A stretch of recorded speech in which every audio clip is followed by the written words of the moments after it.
If you find your hair topper's parting to be too straight and want to make it a little more uneven so it looks more natural, keep on watching. Step 1. Wet your topper. Step 2. Comb all the hair back. Step 3. Blow dry it this way. This is what you'll end up with. Now we're going to straighten it up a bit so it matches my texture and also helps in debuffing the topper.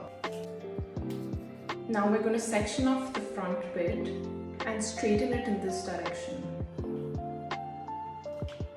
Apply some serum to remove the frizz, and this is what you'll end up with. Now we're going to put the topper on and blend it all in.